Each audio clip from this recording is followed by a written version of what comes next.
Shalom Bapak Ibu Saudara. Shalom. Kita bersyukur kita boleh berada di dalam waktu ini. Kalau kita flashback sejenak sepanjang perjalanan gereja stadion di usia 83 tahun sampai dengan 83 tahun ini, kita berada di waktu ini. Itu bukan secara kebetulan tetapi karena pengaturan Tuhan. Kita ada pada zaman ini dan menjadi bagian dari gereja stadion. Mari kita syukuri untuk hal ini. Kita akan bersama-sama membaca firman dari Mazmur pasal 100 atau nomor 100. Saya terangkan dulu lebih dulu sebelum kita membacanya. Mazmur 100 ini tergolong Mazmur pujian dan merupakan satu-satunya dalam kitab Mazmur yang secara eksplisit diidentifikasi atau dikenali sebagai Mazmur untuk mengucap syukur. Itu sebabnya terjemahan baru kedua menyebutnya Mazmur pengucapan syukur, atau di dalam Alkitab terjemahan Amerika itu Mazmur untuk Thanksgiving. Nah, saya perlu menjelaskan Mazmur ini awalnya digunakan sebagai puji-pujian sebelum umatnya memasuki bait Allah. Jadi Mazmur ini adalah Mazmur prosesi atau Mazmur perarakan. Ketika umat berada di luar daripada bait Allah dan mereka diundang untuk masuk ke pelataran bait Allah, maka lagu ini dinyanyikan. Mazmur ini didengungkan, dinyanyikan. Jadi kita bisa membayangkan lagu ini dinyanyikan dengan gegap gempita, dengan rasa syukur dan sukacita yang besar. Nah, sebagaimana lagu atau pujian, Mazmur ini terdiri dari 2 bait. Mari kita lihat. Setiap bait, jadi ada 2 bait dan di tiap baitnya Bapak Ibu Saudara itu terdiri dari 2 bagian yang dinamakan resolve dan reason. Resolve ini berkaitan dengan perintah Tuhan yang harus dikerjakan dan diselesaikan. Tetapi kemudian ada alasannya kenapa itu harus dilakukan dan bagaimana itu dilakukan. Dan itu diulang pada bait yang kedua. Nah, penjelasannya begini. Bagian yang resolve yang pertama itu adalah panggilan untuk ibadah dengan sukacita. Kalau Bapak Ibu membaca nanti saudara menemukan kata sukacita ini gak bisa dibuang dari teks ini. Nuansanya sukacita. Kemudian bagian yang kedua adalah mengapa kita beribadah dengan sukacita. Dan bagaimana nanti kita melakukannya. Oke, mari kita akan membaca bagian ini. Saya akan membaca bagian yang resolve, Bapak Ibu yang reason, ya, yang alasannya. Saya akan mulai ayat 1 dan ayat 2 bagian saya. Bersorak-soraklah bagi Tuhan, hai seluruh bumi. Beribadahlah kepada Tuhan dengan sukacita. Datanglah ke hadapannya dengan sorak-sorai. Mari.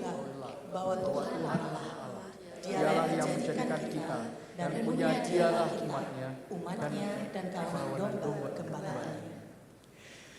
Masuklah melalui pintu gerbangnya dengan nyanyian syukur, ke dalam pelatarannya dengan puji-pujian. Bersyukurlah kepadanya dan pujilah namanya. Mari.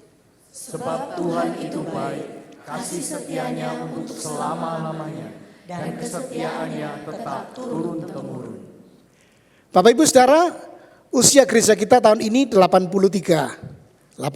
tahun.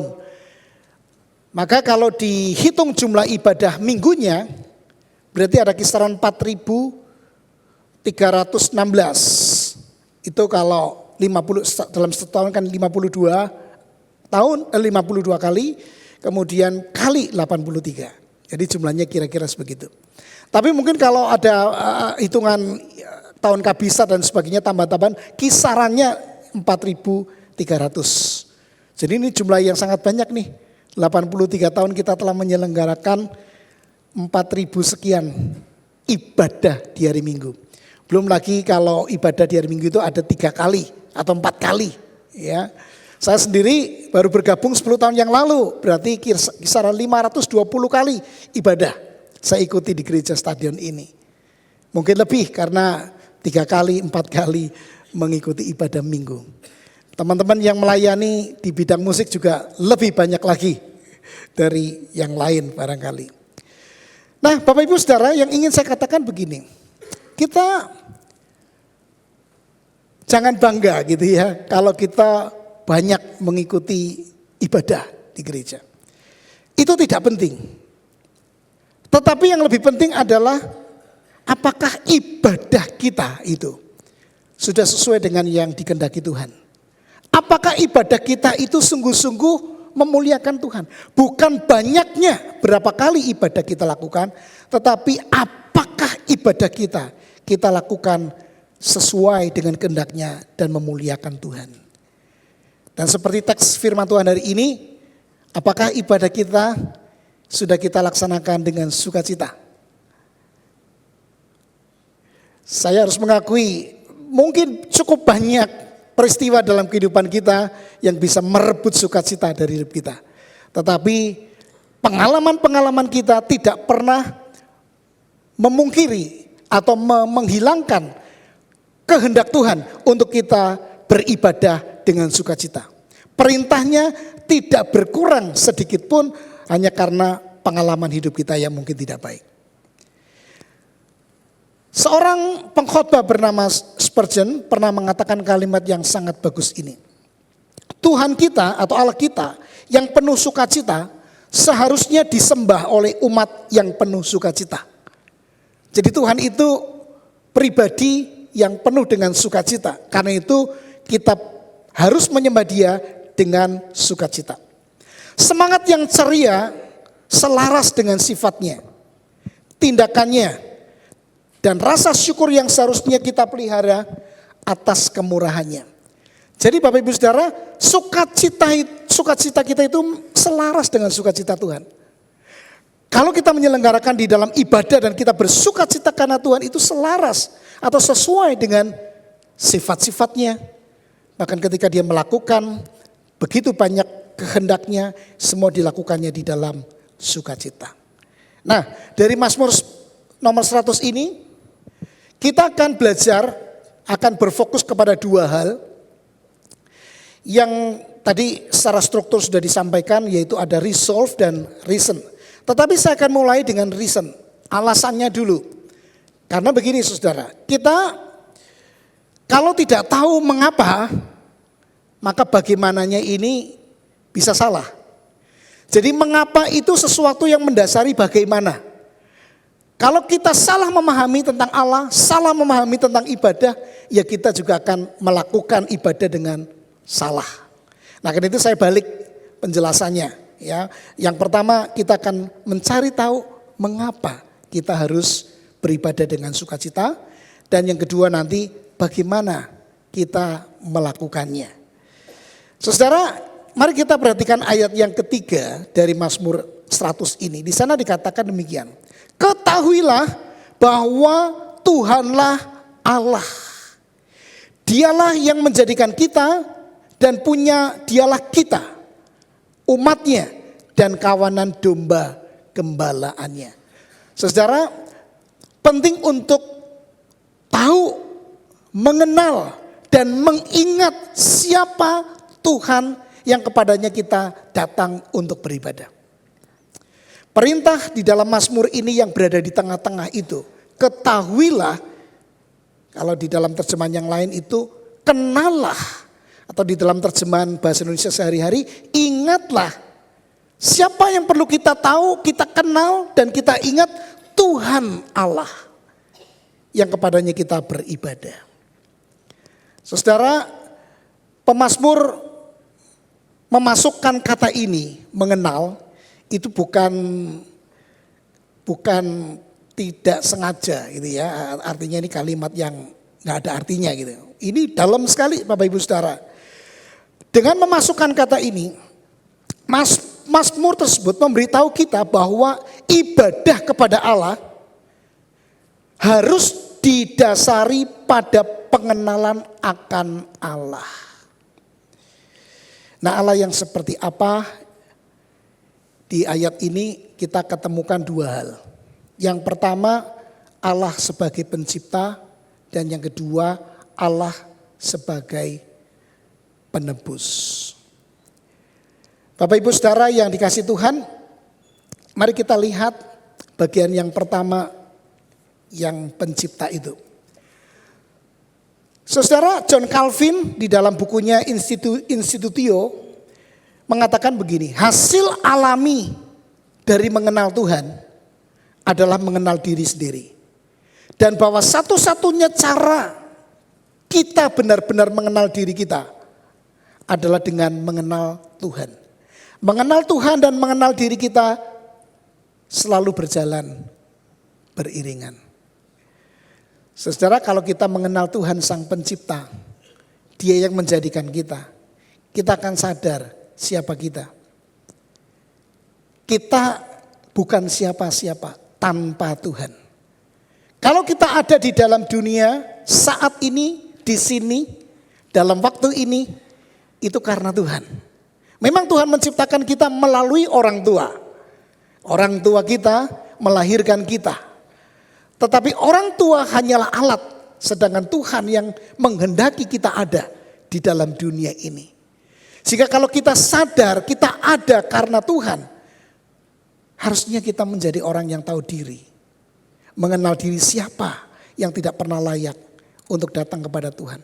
Tetapi Tuhan Sang Pencipta justru mengundang kita untuk datang kepada Dia.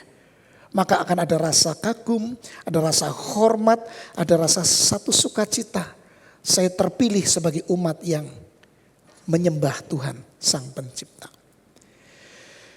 Beda sekali dengan spirit teori evolusi yang memang secara sengaja dan terus-menerus meniadakan peran Tuhan sebagai pencipta. Mereka memungkiri, mengingkari adanya satu kebenaran teologi dan juga fakta bahwa Tuhan yang menciptakan segala sesuatunya dari tidak ada menjadi ada. Lalu mereka merekayasa bagaimana terciptanya alam semesta ini dari sebuah proses evolusi itu yang tidak pernah bisa dibuktikan hari ini bahwa yang ada sekarang ini bisa berevolusi. Jadi ini sebuah karangan, tetapi spiritnya adalah meniadakan Tuhan sebagai pencipta. Dan kalau kita sekarang ini percaya Tuhan adalah pencipta kita, maka kita akan dalam kerendahan hati datang kepada Tuhan, mengakui siapa kita dan siapa Tuhan. Kita datang dengan penyembahan yang benar. Yang kedua, Bapak Ibu Saudara, Tuhan tidak hanya sebagai pencipta, tetapi sebagai penebus. Ini perlu kita kenali. Sebagaimana kita melihat di dalam kalimat, kita menjadi umatnya dan menjadi domba-domba gembalaannya. Ketika pemazmur menceritakan bagian ini, maka dia ingat akan peristiwa di masa lalu, di mana Israel itu dibawa keluar dari Mesir menuju ke tanah perjanjian di Kanaan. Tuhan telah menyelamatkan, Tuhan telah menebus, Tuhan telah mengaruniakan kehidupan yang lebih baik. Dan mereka mengenal Tuhan sebagai Sang Penebus itu. Tetapi ini juga sekaligus menjadi sebuah nubuatan bagi apa yang akan dilakukan oleh Yesus Kristus di dalam perjanjian baru. Bahwa Yesus bukan hanya menyelamatkan dalam pengertian sebagai bangsa dari penjajahan bangsa lain, tetapi Dia menyelamatkan kita dari hukuman dosa. Nah, penting untuk kita selalu ingat, sadari akan kebenaran ini, supaya ketika kita datang ke gereja untuk beribadah, kita merasakan sukacita itu dari hati kita.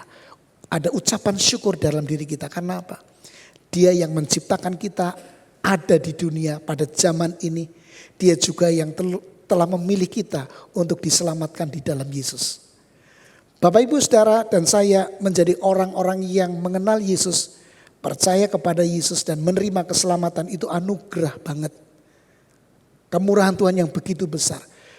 Kalau kita setiap kali menyadari ini, mengingat kembali kebenaran ini, saudara datang ke gereja pasti akan bersukacita. Kita bersyukur, terima kasih Tuhan, terima kasih Tuhan. Ini yang pertama, dan ini kita sebut sebagai karyanya. Karyanya yang menciptakan kita, karyanya yang menyelamatkan kita. Tetapi kita juga harus mengenal Tuhan sesuai dengan sifat-sifatnya yang tidak berubah. Dan kita menemukan 3 kata ini di ayat selanjutnya, di ayat yang kelima. Tuhan itu baik, Tuhan itu kasih, dan Tuhan itu setia. Dalam 2 kali khotbah kita sudah diingatkan tentang kebaikan Tuhan yang luar biasa di dalam kehidupan kita. Tuhan kita itu selalu baik. Dia menciptakan dunia dan segala isinya dan dikatakan semuanya baik. Lalu ketika dia memberikan hukum-hukumnya kepada kita, hukumnya pun disebut baik. Lalu ketika dia menyatakan kehendaknya kepada kita, kehendaknya juga disebut baik, berkenan kepada Allah dan sempurna. Dan kita mengenal satu kata Injil, kabar baik. Jadi Tuhan itu adalah pribadi atau sosok yang baik, yang selalu baik dari dulu, sekarang, dan selamanya. Dan kebaikannya seperti minggu yang lalu disebutkan bukan semata-mata dalam bentuk materi yang kita terima. Tapi lebih kepada keselamatan di dalam Yesus Kristus. Itu kebaikan yang sempurna dan purna.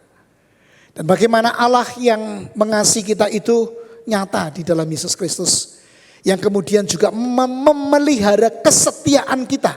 Sehingga hari ini kalau Bapak Ibu Saudara dan saya boleh tetap mengiring Tuhan. Percaya Yesus itu bukan karena kekuatan kita. Tapi karena Tuhan yang menjaga iman kita, kesetiaan kita. Maka kita tidak pernah menjadi sombong dan merasa diri aku layak, aku merasa berhak. Karena semuanya itu semata-mata karena kebaikan Tuhan. Karena kasih setianya, karena kesetiaannya atas hidup kita. Ini bagian yang pertama Bapak Ibu Saudara. Karyanya dan sifatnya yang harus kita kenal supaya kita bisa beribadah dengan sukacita. Tidak dengan keterpaksaan, tidak dengan malas-malas. Ya. Tetapi kita datang dengan sukacita karena siapa Tuhan, siapa saya, dan dia sudah menyelamatkan hidup kita. Lalu yang ketiga, yang terakhir. Bagaimana kita beribadah dengan sukacita? Ada 6 kata kerja. Yang 1 kata kerja tadi sudah disebutkan, ketahuilah. 6 kata kerja ini berbunyi, bersorak-soraklah, beribadahlah, datanglah, masuklah, bersyukurlah, pujilah. Kata beribadahlah dalam terjemahan yang lain, serve, layanilah. Jadi memang beribadah tidak bisa dilepaskan dengan pelayanan. Dan ini sesuai dengan apa yang dilakukan oleh para imam dan umat Israel yang datang ke bait Allah. Mereka datang untuk beribadah sekaligus melayani Allah. Maka tidak ada pilihan sebagai orang yang datang ke gereja, masuk ke dalam rumahnya, lalu kita hanya sebagai penonton. Itu tidak ada pilihan. Kita beribadah sekaligus juga melayani Allah dan juga melayani sesama. Nah, saudara, ada satu kata yang ingin saya fokuskan, yaitu bersorak-soraklah. Ini barangkali agak sulit untuk kita terapkan di dalam budaya gereja kita. Kalau di dalam budaya umat Israel pada waktu itu mereka begitu. Bersorak-sorak, bergegap gembita, menaikkan pujian yang seru banget. Mereka mau masuk ke dalam rumah Allah, bait Allah itu mereka suaranya itu menggelegar gitu ya, luar biasa. Nah tetapi kita sudah berbeda dengan budaya saat ini. Jangankan budaya kita saat ini, abad ke-16 juga sudah berbeda dengan abad-abad pertama. Jadi bagaimana bersukacita? Apakah harus sama ekspresinya dengan orang-orang yang ada di perjanjian lama? Tentu tidak harus sama, tapi boleh sama.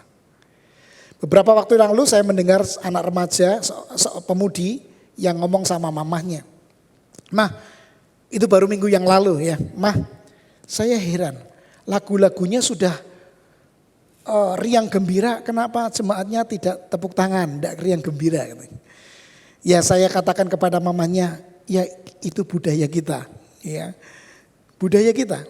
Memang kalau lagu pujian yang gegap gembira kan kita cuma lihat gini doang gitu ya, tepuk tangan. Dan apakah itu salah? Saya harus katakan tidak juga. Itu bagian dari ekspresi. Yang penting Bapak Ibu Saudara bukan ekspresinya, tapi bagaimana hati kita penuh dengan sukacita. Memang ketika hati kita penuh dengan sukacita akan tergambar atau terekspresikan dalam wajah yang ceria, tangan yang ingin coba bagaimanakah ya, silakan. Penghayatan ini menjadi perlu sebagai salah satu wujud dari hati yang penuh dengan syukur dan sukacita. Yang lebih penting daripada itu sebetulnya adalah pada pujilah dan bersyukurlah. Di sana wujud yang paling kelihatan bagaimana kita berterima kasih kepada Tuhan yang telah menciptakan dan menebus kita. Kita datang untuk memberikan persembahan, kita datang untuk memuliakan Dia dengan puji-pujian yang bisa kita lakukan dan kita berikan untuk Tuhan. Saya secara pribadi Bapak Ibu Saudara tidak banyak mengenal lagu-lagu yang sekarang ini. Tetapi saya terus-menerus belajar untuk menyanyikannya dan berusaha untuk menghayatinya. Itu sebabnya di rumah saya sering mendengarkan lagu-lagu dari City Alight yang memang sering dinyanyikan di sini. Karena sebelumnya saya tidak kenal. Saya biasa lagu-lagu hymn yang iramanya 3/4 atau 6/8. Tapi ketika saya menyanyikan itu, anak saya berkata, lagunya kok jadul banget toh Pak. Kuno. Nah saya lalu berpikir begini saudara. Tadi saya sebutkan ini adalah mazmur pujian, mazmur nyanyian. Gimana nadanya? Saya tidak tahu. Tetapi kita bisa membayangkan pada zaman-zaman dulu dan ini lahir di padang pasir, di padang gurun. Maka iramanya irama Timur Tengah. Saya membayangkan orang-orang yang hidup di abad ke-16 yang melahirkan lagu-lagu hymn yang sangat bagus itu akan mengatakan lagunya kok kuno. Lagunya aneh. Lalu mereka menciptakan lagu sendiri di abad ke-16an, 17 itu. Yang sering orang tua nyanyikan termasuk saya suka hymn. Tetapi makin kesini budaya itu berubah. Lagu-lagu menyesuaikan dengan zamannya. Dan menurut saya itu tidak salah. Tetapi yang jauh lebih penting adalah syairnya. Itu tetap adalah firman Tuhan yang dapat dipertanggungjawabkan. Bukan sekedar mengumbar ekspresi, kesenangan. Tetapi ada hati yang sukacita dan penyembahan yang benar kepada Tuhan. Nah bagaimana saya kemudian menolong diri saya untuk bisa merasakan enjoy dengan puji-pujian. Saya juga sering mendengarkan lagu-lagu hymn di rumah. Saya kadang menyanyikan lagu-lagu itu, menghayati syairnya. Tapi saya juga belajar lagu-lagu yang baru. Supaya apa? Saya ketika masuk ke dalam rumah Tuhan, saya bisa bersukacita.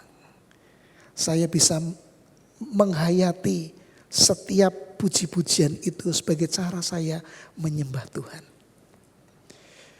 Saya harus mengatakan kepada ai-ai, kepada engkong yang opa oma yang umurnya lebih tua. Inilah generasi kita yang muda-muda ini yang mungkin tidak akan tahu lagu-lagu kita.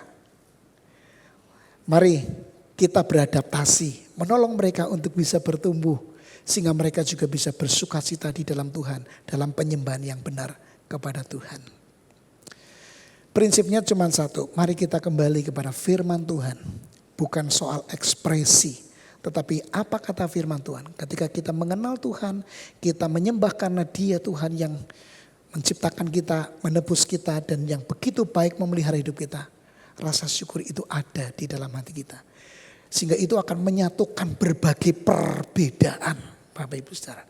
Dari berbagai generasi, aku suka lagu ini, aku suka lagu itu, aku tidak suka. Tapi di dipersatukan oleh siapa? Oleh Tuhan, Sang Pencipta dan Penebus hidup kita. Kita menyembah Tuhan sebagaimana Dia Tuhan. Mari kita melakukannya dengan penuh sukacita. Amin.